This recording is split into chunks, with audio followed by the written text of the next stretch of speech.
the rest of the season. And I distinctly remember after we won it in 2008, yeah, we were pretty pony for the rest of the season. And I thought, well, what happened when we lost it the last time? So, I went back to that season, and we played 12 games. We did win 5, but I think after beating Sunderland, we went and lost away to United 4-0, away to Chelsea 4-0. I think sandwiched in there was also losing at home to Chelsea 4-0. We didn't perform well for the rest of that season. Mirrored with the 12 games we played when we won it, we only won 3 of the final games. There were a bunch of draws and enough defeats. And even when we won it in 99, granted there weren't 12 games, there were only 9 left in the rest of that season. However, we only won 2 of them. That's when we had the man in the raincoat at the helm. So I guess that's where Arlo White got his kind of background. I'd have to check to see how other teams have performed after winning the League Cup. Granted, if it's like last season, City certainly didn't go off the ball. They ended up winning the Premier League title. But clearly we have not done well, and I hope that isn't foreboding for the rest of the season, because we've all said we have a pretty decent run in. Although now you could argue that going to Burnley is not a proposition. And I think that's up in a couple of weeks, isn't it? Isn't that that away game after the international break? Yep. Yeah, but Leicester's next, right? It's not like Leicester's next. That's been. Have we beaten Leicester this year? No, we did. We won. Won one, lost one, right? Yeah. But so, neither game we looked good against them, though. No, we were under the cosh in the game. I think it was Boxing Day, and we kind of nicked that one. Late winner. They did play us off the park to some degree, and they could have easily won that game. So, I didn't see much of the highlights of the FA Cup defeat, but it's not going to be an easy game. They're fighting for their lives. We're asking questions of ourselves, certainly after today. We did okay in the last couple of matches. I think we had a say on both of those last week, and we had moments in both games where, we were flat, but we did what we had to do when it counted. And unfortunately, if that was in the game plan today, it certainly didn't materialize, because at times they looked like strangers out there. The errant passing, the sloppy possession was not something we're accustomed to. But at the end of the day, we've got to put it down. It's just a bad day at the office, and I know that's a well-worn cliche, but that's what it was. And as I said earlier, I've seen us play far worse. I had 45 minutes to shake off the first half disappointment, because it was over at that point. And I think we both all mentioned this before we went on air. This is something that the lads will remember, and they will put it down to experience, because there are a lot of young lads. And when we won the North London Derby with that very, very young average age of 23 point something, that was a very credible performance by a very young side. Today was not. And experience won over it. And I mentioned it last week, United have a very, very strong home form. Yes, they lost to Arsenal on Monday in the FA Cup, and it's all about Falcao and Di Maria. Well, Falcao didn't do anything when he came on. Di Maria, would he have contributed? Probably. But it really didn't matter, because they've got the depth and the experience, and they didn't have to put a bunch of young ones out there. And so, they'll learn from it. Hopefully it'll make them stronger. I think Bentaleb and Mason and Dyer and Kane, they all have that passion that they will be just hurting so much inside from today that they want to fix it. Particularly Mason and Bentaleb, because they're going to hold their heads up and say, we had a bad game. Yeah, they were dominated today and made terrible mistakes. Yeah. I walked away from today. Sometimes when stumbled away. Well, yes, drug out, almost drug across the driveway. We're going to get to that in a minute. When you have a college team or an NFL team or baseball team or whoever that you kind of pull for here in the States, especially in American football, if you have a good team that plays a match where a lot is expected, and I think a lot of people expected a lot more out of this match going into it, looking at the run-in, even though we did struggle a little bit against Swansea and QPR. But there are times in the NFL especially where if you've got a game against a weak opponent the next week, or something happens in a game that week, and you, whoever you're playing really the next week, you kind of make the comment, I would really hate to be that team. And I really hope that coming out of this, the EPL is a whole different animal, and I get it. Top to bottom, it's the best league in Europe for competition. I would hate, at least I hope the mentality of our players is that as fans we can look and say, I would hate to be Leicester next week. That's what I really think. That is at least it's my hope. It's not what I think. It's what my hope is for this team, because I want them to come out and I want them to just absolutely batter somebody next week, and I think that that's attainable. I really do. When we haven't battered anybody all year. Well, with the exception of and it doesn't have to be. It can be 1-0. I'm talking a physical battering. Well, that's very surprising about today is that first game I can really remember where, in times where we didn't play well, at least we were really tough and I hate to use that American phrase, but hustle. Yeah. But we didn't do that today. We just got completely out muscled. Ironically, when we've had more rest than we've had in ages. Right? Yeah. And to that point, I want to just digress just a bit. We had an impromptu. We watch parties all the time at the pubs and whatnot. One of our members said, "Look, I want to host a party at the house for a watch party." And we kind of been doing this for a couple weeks. Drew Mayer, wonderful. Absolute, had about 20-25 of us over at his place, cooked out, drank ourselves into an absolute stupor. I've never really partook in Jameson all that much, I guess, as an Irish whiskey.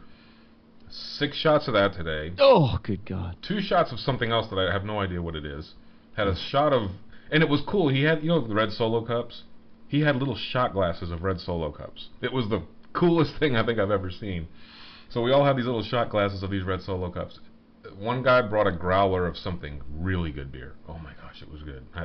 And 5 bottles of cider on top of it. Oh, good God. I am hurting. That's messy. But it was a wonderful time.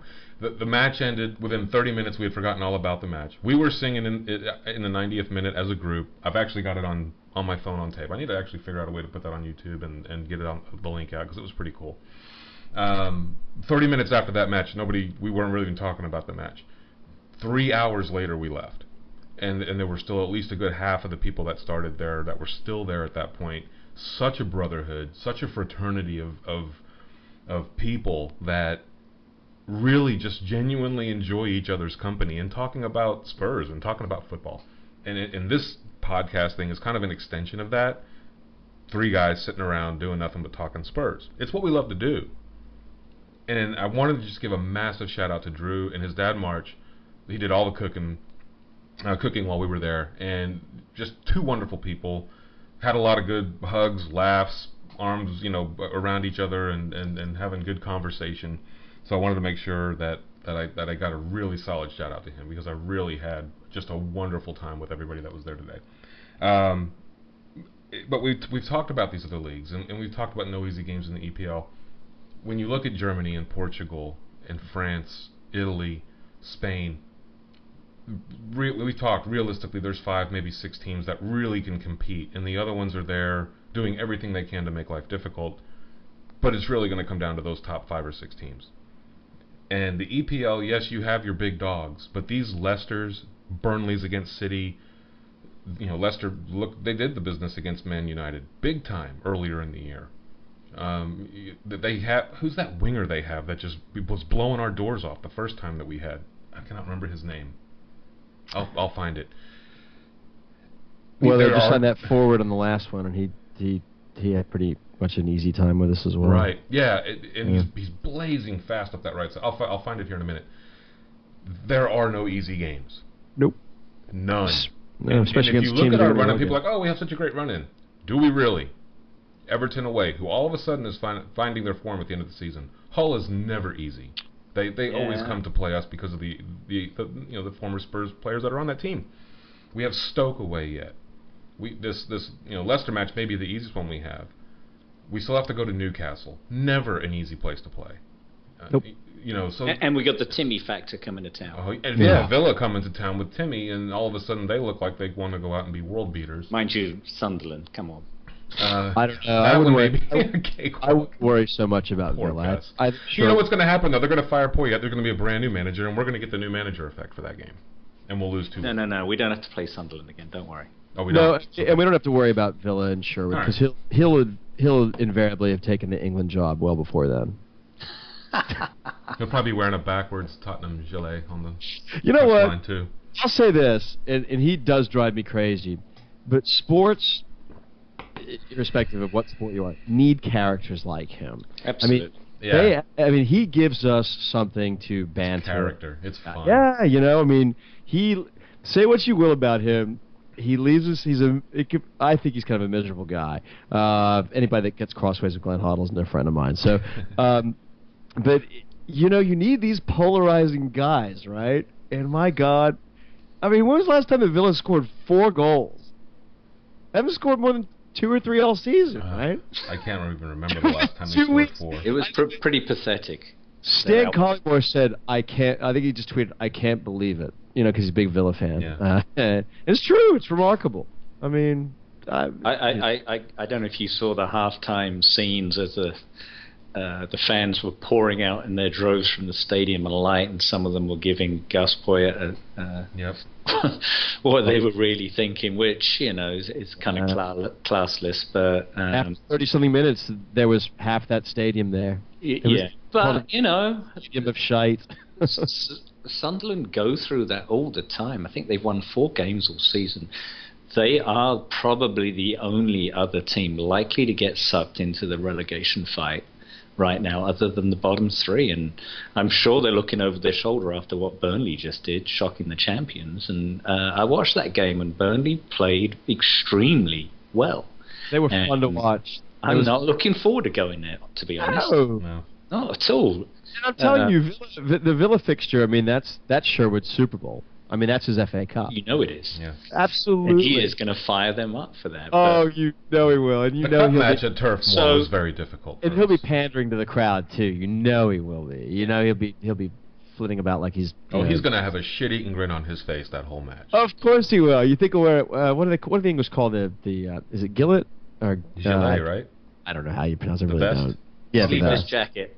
Yeah, the sleeveless Wenger zipper. Yeah. I hate him. I don't hate him. I just seem to dislike him, generally speaking. But I think he's great. I just love the fact that they did what they did. People didn't like him because why? It was very self-serving. It was never his fault when something went bad. But when you look at a bunch of these other managers, that it's almost like he's trying to emulate a Mourinho, or he's got swagger. He does. Yeah, but he hasn't done anything to deserve it yet. Win something, and then you can be a smug butthole, or whatever. Prick as a person. Generally speaking, there's been plenty of jobs that have come up, and either clubs didn't want him. Or there was one I think he was close to. I think it was QPR actually. Yeah. And I don't think the money was right. I actually think that he had that job if he wanted to. And good for him, because it's a mess over there now with Tony Fernandez. But man, that's a shitty Villa team he just beat. Granted, it's Sunderland, but to get them to score 1 goal, let alone 4 goals, away at a place that's not the easiest place in the world to play. we drew 2-2, so Right. So it's interesting. Couple of things. You're talking about Mourinho. Did you see his press conference, but talking to the reporter after the game, and he asked the reporter, "Let me ask you a question. Did you think it was a penalty?" Yeah. I thought it was very ballsy of him. Of course, the commentator says, "Well, it's not my job to make that observation.